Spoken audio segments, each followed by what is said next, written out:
Jadi maksud kalimat ini kita pahami betul. Tidak ada yang dapat memberikan manfaat mudarat illallah kecuali Allah Subhanahu wa taala. Benda tidak dapat memberikan manfaat mudarat illallah kecuali Allah. Jabatan tidak dapat memberikan manfaat dan mudarat illallah kecuali Allah. Nah, ini baru dia akan menjadi makanan kepada tubuh kita ini. Dia akan menjadi makanan kalau kita fahami, kita zikirkan, kita tahu kehendak kalimat ini. Kehendak kalimat ini mengeluarkan yakin-yakin kepada benda, sehingga di dalam dirinya hanya ada keyakinan kepada Allah Subhanahu wa taala. Hari ini kadang-kadang keyakinan kita ini masih bercampur. Saya bahagia kalau saya punya uang banyak. Maka ini keyakinan yang salah. Kalau seandainya kita punya uang yang banyak kita bahagia, tentu Qarun laknatullah lah yang bahagia.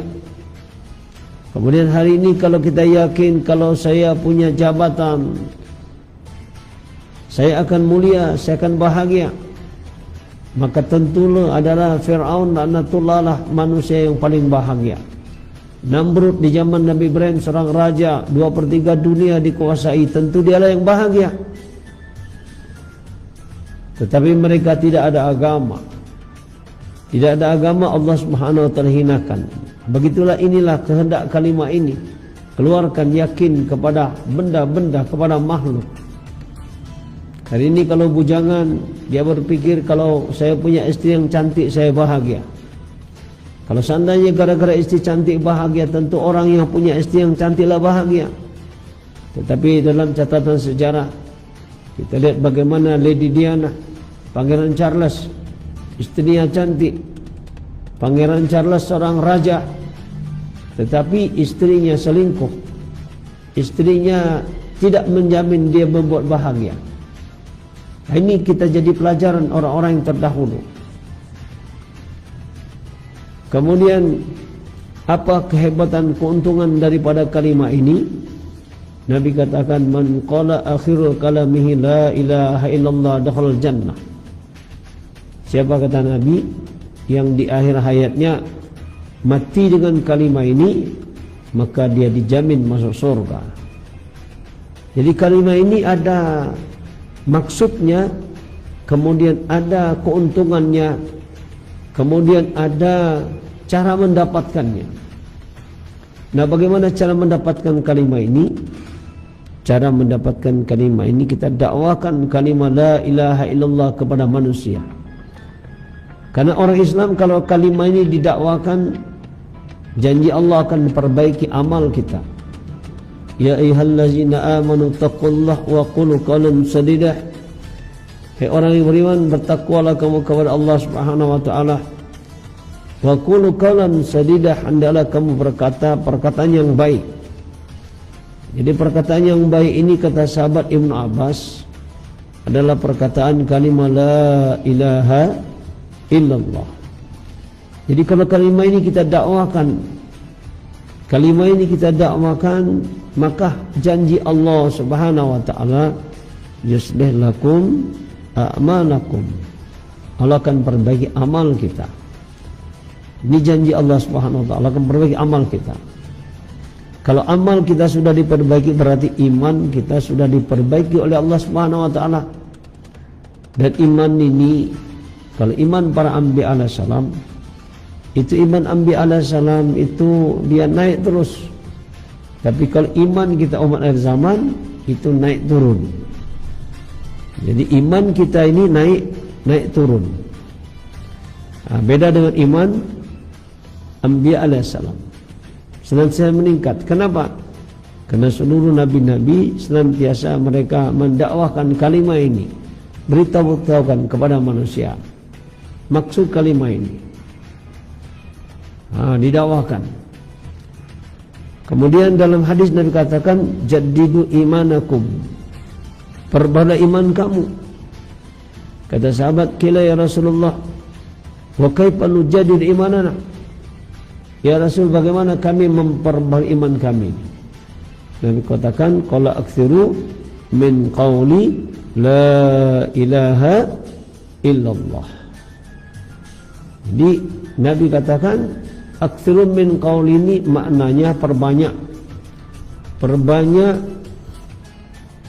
cari lawan tanding. Cari lawan tanding untuk mendakwakan kalimat ini. Aktsiru min qauli, aktsiru perbanyak min qauli, ada lawan bicara.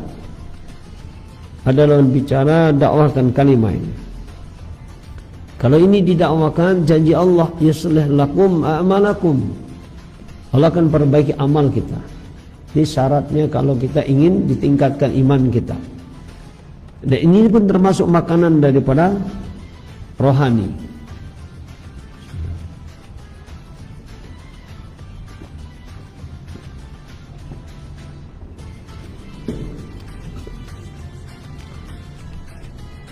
Jadi cara mendapatkan kalimat ini, doa kepada Allah, ya Allah,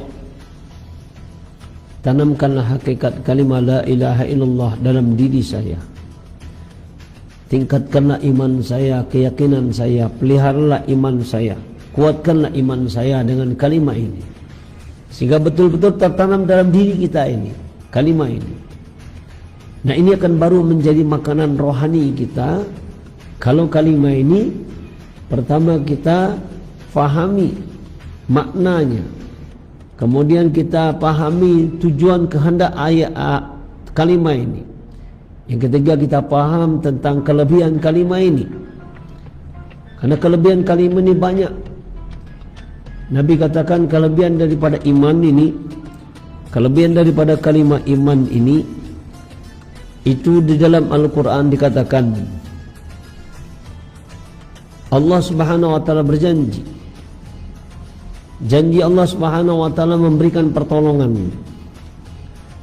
Inna lanansuru rusulana wallazina amanu fil hayatid dunya wa yawma yakumul ashhad. Sungguh kata Allah Subhanahu wa taala, kami akan menolong rasul-rasul kami dan orang yang beriman pada kehidupan dunia yang sementara ini maupun pada kehidupan akhirat nanti. Jadi orang yang beriman ini hebat. Di dunia ditolong oleh Allah, sebagaimana Allah telah menolong para nabi.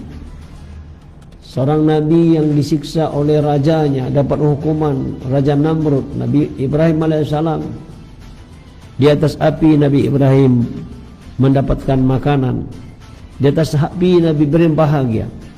Jadi orang yang beriman kepada Allah Subhanahu wa taala ini, dia tidak terkesan dengan suasana dan keadaan. Karena kebahagiaan orang yang beriman ini hanya dalam taat kepada Allah Subhanahu wa taala.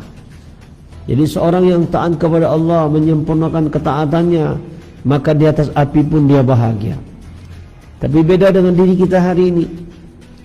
Kita hari ini kadang-kadang di rumah gedung, AC ada, seluruh makanan lengkap, duit banyak, mobil ada, tapi tidak mendapatkan kebahagiaan.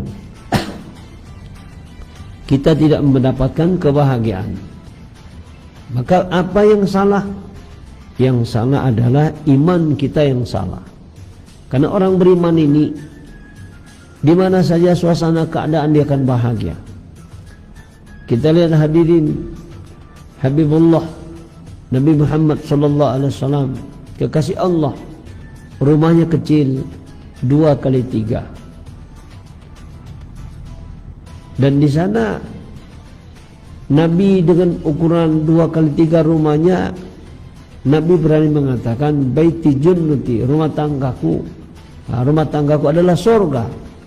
Kenapa? Di sana ada agama, dan di dalam rumah ada istri yang solehah. Perhiasan yang paling mahal adalah istri yang solehah. Maka dengan rumah yang kecil Nabi katakan ini rumah tanggaku adalah surgaku. Beda dengan diri kita hari ini, kita cari kebahagiaan, kemuliaan, ketenaran. Kita bangun rumah kita, kita percantik rumah kita. Bahkan rumah kita miliaran. Ada rumah yang harga 3 miliar, 4 miliar, 5 miliar. Bahkan ada satu orang ahbab, sebelum dia kenal dakwah, dia punya rumah, harganya berapa? 18 miliar. Itu ada di daerah Jakarta. 18 miliar.